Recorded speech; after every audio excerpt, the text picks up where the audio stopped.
நம் ஆண்டவர் இயேசு கிறிஸ்துவின் நாமத்தினால் மகிழ்ச்சியும் சமாதானமும் நம் அனைவரோடும் இருப்பதாக. திருத்துதர் பணிகள் 28 1-10 முடிய. நாங்கள் தப்பி கரை சேர்ந்த பின் அந்த தீவின் பெயர் மால்தா என்று அறிந்து கொண்டோம். அத்தீவினர் எங்களிடம் மிகுந்த மனிதநேயத்துடன் நடந்து கொண்டனர்.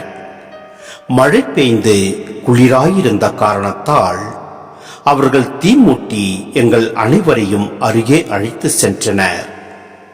பவுல் சுள்ளிகளை பொறுக்கி சேர்த்து தீயில் போட்டபோது ஒரு விரியன் பாம்பு சூட்டின் மிகுதியால் வெளியே வந்து அவரது கையை பற்றி கொண்டது.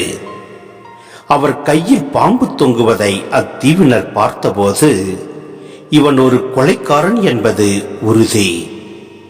கடலில் இருந்து இவன் தப்பித்துக் கொண்டாலும் நீதியின் தெய்வம் இவனை வாழ விடவில்லை என்று ஒருவரோடு ஒருவர் சொல்லிக் கொண்டார்கள்.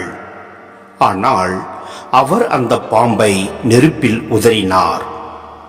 அவருக்கு கேடு எதுவும் நேரிடவில்லை.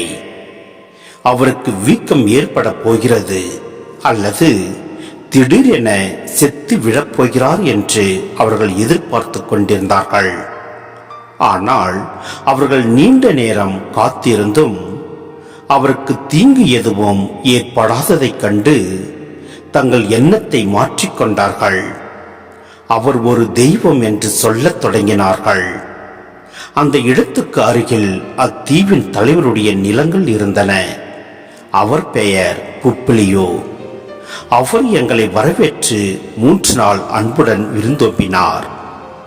புப்ளிவினது தந்தை காய்ச்சலினாலும் வயிற்று அலைச்சலாலும் நோயுற்று கிடந்தார்.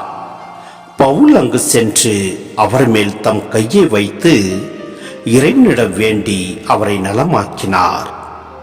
இந்நிகழ்ச்சிக்கு பின் அத்தீவில் நோயுற்றிருந்த ஏனையோரும் அவரிடம் வந்து குணமடைந்தனர்.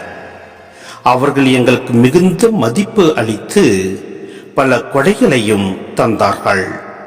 நாங்கள் கப்பல் ஏறிய போது எங்களுக்கு தேவையான அனைத்து பொருட்களையும் கொடுத்தார்கள். சிந்தனை: நம் ஆண்டவர் மீது முழு நம்பிக்கை வைத்து நாம் செயல்படுகின்ற போது எந்த ஒரு தீங்கும் நம்மை அணுகாது. ஆம், பவுலுக்கு பாம்பு தீங்கிழைக்கவில்லை. இயேசுக்குரிய வாக்குறுதிகளின் நிறைவேற்றமாக இதை நாம் பார்க்க முடிகிறது.